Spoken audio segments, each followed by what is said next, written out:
I think the technology is always evolving a little bit. So some of the things that were very tricky last time, we now know how to do. I say we, I have literally no idea how the magicians at Framestore make the bear do what he does, but sort of some things that were very challenging last time, like making him wet or feel believably like he's, integrated with water, they have now got very sort of confident with, and so there are a few sequences that we were able to do that perhaps we weren't able to do so easily last time.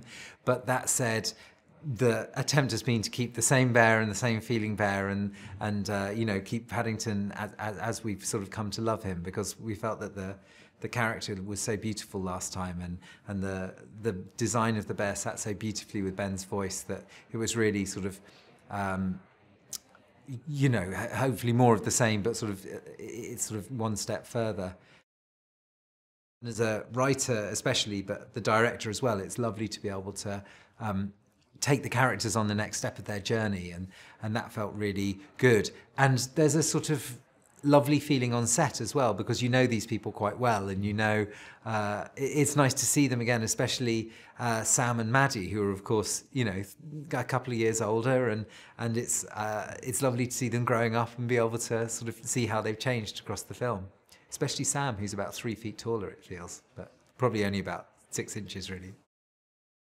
Hugh is a brilliant comic performer who not only manages to sell every joke exquisitely, but also brings a real heart and humanity to the performance. And I think what's lovely about the way he plays Henry is he's able to take the character to these really extreme situations.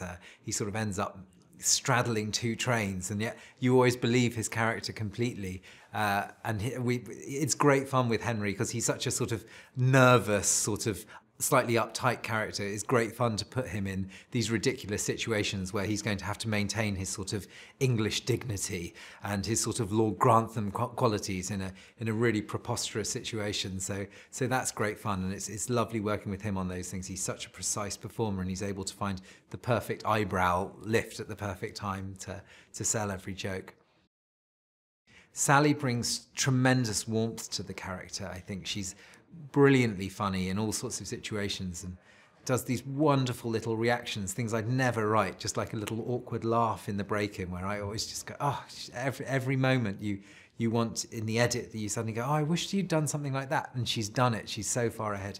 She's so smart, but she also manages to bring huge amounts of heart and warmth to the role, and you really believe, I feel, her relationship with Paddington, that she sort of adopted this bear and loves him as much as her own children. Initially, I was quite nervous about giving the part to Hugh Grant. He's not somebody I knew at all. I hugely admired him for years, and we did have him in mind from day one of writing the script. The character was actually called Hugh for a while. We really sort of had his voice and his sort of persona in mind when we were writing it. But the character is an actor who's slightly over the hill, and he's not in the first bloom of youth anymore, and his glory days are slightly behind him. And while we thought that Hugh Grant would be a terrific performer for this, we didn't want it to look like that's what we thought of him, because of course he's brilliant and being nominated for awards around the world and winning lots of prizes, and he's still brilliant. So I was slightly nervous about whether he would take it as a personal insult, but Hugh is fortunately the most good-natured, well-humoured person I've probably ever met in my life. Nobody takes themselves less seriously than Hugh Grant, so I think he saw it as a complete hoot to play this and threw himself in with great abandon. And although Hugh is he's very funny, and he's completely unpompous and unpretentious, he's worked with so many people over the years. He was a mine of information for the character, and various absurd people that he's worked with, or he was in plays with, or he's been directed by, and so we had great fun hearing all his anecdotes about preposterous people in show business, and putting all of their worst excesses into this character of Phoenix Buchanan, who dresses as ridiculously as he acts. In terms of the set pieces, there are 2 scenes that I'm really looking forward to people seeing. Probably the first is when Paddington meets Knuckles in the canteen, which I think is my favourite scene in the film. It's my favourite funny scene in the film, certainly. And Brendan's performance is just perfect. It's very funny and it's very silly and it's very the way that Paddington naively gets himself into trouble and that Brendan's character Knuckles toys with him is really perfect, and it was something I'm very pleased with how it turned out. And the other is a set piece later in the film, which is where the Browns break into Phoenix Buchanan's house to try and find evidence to clear Paddington's name.